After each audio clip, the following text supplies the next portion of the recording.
মনে করেন যখন পানির দরকার ফারাক্কা এখন পানি দেয় না, আর এখন পানি আপনার মানুষের কষ্ট, বাড়িঘর ভাঙে নিচু চলে গেছে নিচু জায়গায়, আর ফারাক্কা ছেড়ি টেড়ি দিয়ে আরও কষ্ট দিচ্ছে।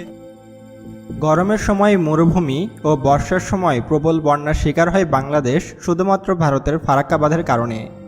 গরমের সময় ভারত পদ্মার সব পানি ফারাক্কা বাঁধের গেট আটকে দিয়ে জমা করে রাখে, ফলে বাংলাদেশের উত্তরাঞ্চল এক প্রকার মরুভূমিতে পরিণত হয়। আর বর্ষার সময় ভারত ফারাক্কার সবগুলো গেট খুলে দেয়, এর ফলে বাংলাদেশে ভয়াবহ বন্যার শিকার হয়। বাংলাদেশ ও ভারত সম্পর্কের বহুল আলোচিত ও সমালোচিত বিষয় এই ফারাক্কা বাঁধ। সায়েন্স বিডির এই ভিডিওটিতে আমরা জানাবো বাংলাদেশের অভিশাপ স্বরূপ এই ফারাক্কা বাঁধ সম্পর্কে। ভিডিওটির 1 সেকেন্ডও মিস করবেন না, দেখতে থাকুন শেষ পর্যন্ত।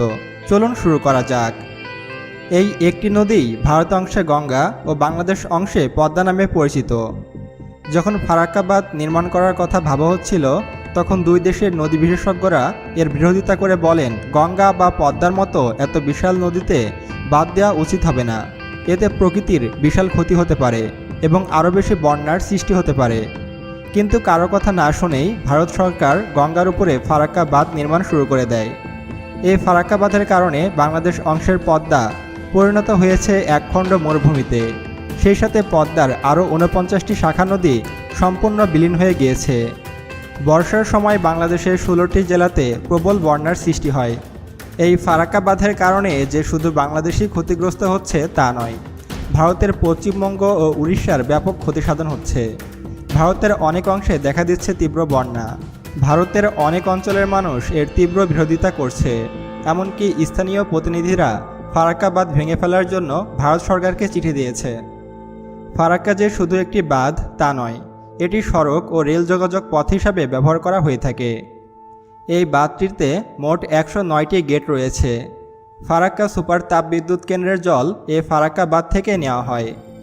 আপনি জেনে রাখুন, জল পরিমাপের একক হল কিউবিক ফিট পার সেকেন্ড, যাকে সংক্ষেপে বলা হয় কিউসিক। এই ফারাক্কা বাঁধ নিয়ে 1974 সালে ভারতের সাথে বাংলাদেশের একটি চুক্তি হয়, যে চুক্তিতে ভারত ও বাংলাদেশ উভয়ই সই করে। সে চুক্তি অনুযায়ী যদি নদীতে 70,000 কিউসিক জল থাকে, তাহলে উভয় দেশ পাবে 35,000 কিউসিক করে, মানে অর্ধেক অর্ধেক। কিন্তু ভারত এই চুক্তি ভঙ্গ করে স্বার্থপরের মতো গ্রীষ্মকালে সব পানি আটকে রেখে দেয়, ফলে বাংলাদেশের অধিকাংশ অঞ্চল মরুভূমিতে পরিণত হচ্ছে। আর বর্ষার সময় ভারত ফারাক্কার সবগুলো গেট খুলে দেয়, ফলে বাংলাদেশের অনেক অঞ্চল পানির নিচে তলিয়ে যায়।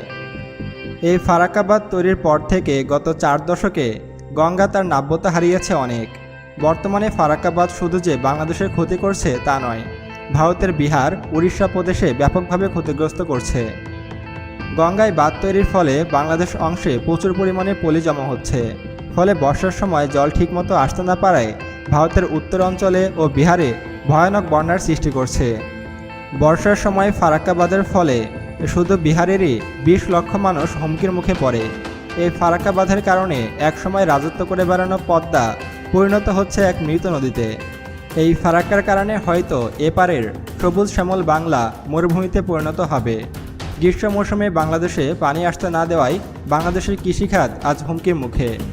আর্থিক হিসাবে ফারাক্কা বাঁধের কারণে প্রতি বছর বাংলাদেশের ক্ষতি প্রায় $300 কোটি।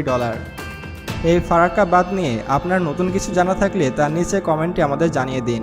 আরও এমন ভিডিও পেতে সায়েন্স বিডি চ্যানেলকে এখনই সাবস্ক্রাইব করুন এবং পাশে আসা বেল বাটনে ক্লিক করুন। সবশেষে thanks for watching, stay with me, good bye.